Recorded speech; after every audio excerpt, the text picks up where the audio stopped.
President Cyril Ramaphosa will later today host the President of Ukraine, Volodymyr Zelenskyy, who's on a working visit to South Africa. Zelensky's visit comes at a time when the world is facing uncertain economic outlooks and the ongoing Russian war in Ukraine. The visit provides the two nations with an opportunity to discuss bilateral relations and expand bilateral cooperation in the areas of trade, agriculture and education. It'll also explore areas of cooperation with the objective to support efforts to bring lasting peace. To elaborate on this, about particularly South Africa's agriculture sector and how it can benefit from this visit, we are joined by Johann Kotze, who's the Chief Executive Officer of AgriSA. Johann, great to have you. Thanks for your time. Yeah, thank you so much for being here. So when we look at trade with Ukraine, I mean, it's really quite a high number. We're talking about $114 million. That was of 2023, I beg your pardon. A lot of it has to do with the agricultural sector. Perhaps you want to elaborate on that. How important are our relations with Ukraine from an agricultural point of view? Yeah, I think the reset of trade in the world gives us the opportunity to renegotiate established relationships we have, of which Ukraine is one. So there's a lot of potential with Ukraine because we're not that big in exporting, say, for instance, citrus and wines to the Ukraine. So there's a lot of potential in doing it. But I think that the greatest potential for us would be the wheat side. We import about 50% of our total wheat consumption in South Africa, of which 40% comes from Russia. So there's an opportunity to maybe also just increase the wheat trade between us and the Ukraine. And I think the other thing is that we need to understand is the US retracted from aid, specifically food aid in Africa. Now, the Ukrainian wheat can also play a major role because previously the wheat came from America itself. So there's an opportunity for us in trading with the Ukraine. And I think for us as South African farmers, as organized agriculture, I think the main thing is to maintain and re-establish a good relationship with the Ukraine, a trading relationship. Yeah, indeed, it is. It certainly is very, very important, especially with, we've got AGOA that's hanging by a thread, which I think maybe that thread may have broken already. We see relations which were exceptionally strong when it came to the USA and Ukraine, but we've seen that also not looking too good as well. But Ukraine is something where we can look at very, very much so for its grain. And I mean, it's one of the biggest, and it's renowned for its grain production. And this is something I imagine, as you have been saying, we can tap into very, very much so. I mean, is there untapped agricultural products that South African farmers can potentially export to Ukraine as well?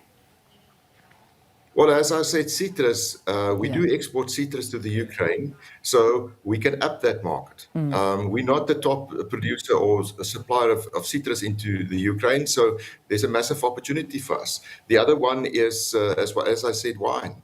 We're also exporting bananas to them. So all of it could be just, sometimes we just need to do 2 or 3 or 4% more into that specific market.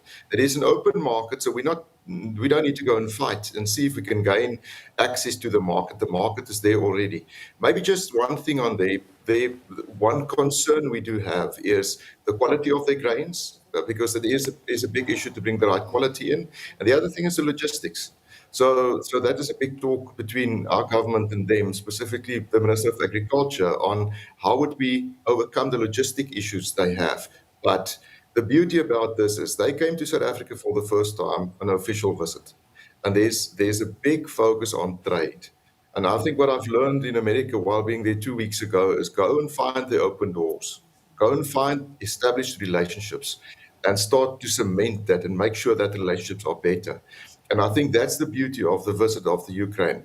There are potential, and we can do it. It's not going to be a 50% going to the Ukraine, but small amounts going in, and so we fill up our basket again. Yeah. Well, what about Russia in all of this? Because obviously South Africa having very close ties with Russia. I mean, is there an impact at all? We know that Putin and our President Ramaphosa had a phone call before this meeting. This must have some sort of a role to play as well. Yeah, remember South Africa took a stance of not to be aligned, which means we didn't take sides. So my take is, and I think we could learn from India from that, where India plays a major role in world trade, but they don't offend. They don't go in and take sides. And I think what South Africa did right with this one is also not to take sides. So my take is it's again about trade. It's again about something completely different than the political issues. So of course, there's going to be geopolitical discussions, I assume, Yeah. in Parliament with the Ukrainian state president. However, I think South Africa is well positioned in the position we took to say we're not going to take sides to this. So an opportunity to continue with this. I think the most important part is you need to have a relationship and communicate. What I've learned from America while being there on a trade mission was don't let go of the relationships. And even though you differ, doesn't matter. Just keep open the relationship because there's always trade in a relationship, Yeah. even though you differ geopolitically.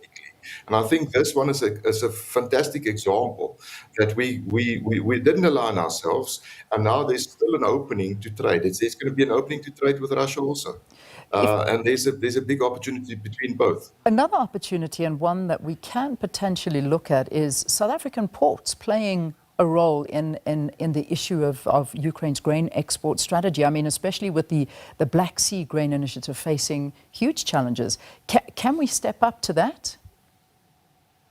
Yeah, we can. We can. So if I have a look what happened with our ports in the past 2 years and the amount of effort that went in and what we could do, that's what I mentioned to you that the wheat coming into Africa would also be the pathway to some of the wheat coming in is through the South African ports, Yeah. and we can play a major role to that. So you know what the exciting news is? South Africa is strategically well positioned, and we need to take up that position and man ourselves up to say, and if we're not on par with our ports, get the ports on par to make sure that we have pathway into Africa because we have the potential. What I like about what you just said is, do you see this focus on infrastructure with us? So it shows the need that we have to up the economy of South Africa through direct investment from all over the world because of the strategic position we have as South Africans. Yeah, I do know. I mean, we talk about different gaps, and I'm happy we're touching on those because one thing that Ukraine also has, I think, quite an upper hand on is the whole agri-tech industry. And that's something that they're doing very, very well. Agricultural technology, irrigation systems, grain storage solutions. I imagine this exchange of knowledge can be very beneficial to South African farmers as well. Yeah, so when you do mining opens up for us infrastructure, roads, water, whatever you put into it. When you go to war, the tech out of war, and specifically the drone tech, I think they're the world leaders in drone technology. Indeed. And that technology is what we're going to need, and we're already utilizing that technology. If you just think of spatial data and how they use GIS, that's farming. So what we need to do is we need to kind of turn the weapons into plows. We need to kind of literally use that technology and bring it back into South Africa and Africa. Yeah. And I think the excitement is there's a willingness from them to share that with us. Indeed. Well, I think this is exactly what these visits are about. And also we will put peace talks, no doubt, into this as well. Johann, you've been mentioning probably about 3 times that you were at the US for a visit. Very quickly, perhaps you want to tell us about this. Has it got something to do with what the US President Donald Trump has had to say, offering refugee status to Afrikaans a population to want to go there? What was the visit about? Not at all. It was all about AGOA. And I think what we miss about AGOA is how important AGOA is for America. I am convinced in my heart that they need AGOA because of the strategic positioning of AGOA, specifically for Africa. And it's not just from one party. We visited, the White House, the Senate, all political parties, and all of them echoed the same concept to say, but AGOA is important. So my take is we might have a different AGOA, but we should not shy away. We should go back, reestablish a relationship with America, and make sure that the trade is still open. One thing that I discovered is in my with being with them is the socio-economic stability that South Africa brings to South Africa and Africa, which favor trades. And that was a big play for them. So we always just think on the produce going and the produce coming back and the trade deficit or surplus. Okay. But there's something bigger. The role play of South Africa and Africa is immense. And All that right. excited me, being a farmer, and our contribution to the US. All right, we leave it there. Johann, thanks for your views. Thanks for your opinion. Good to have you on the show. Chief Executive Officer of AgriSA.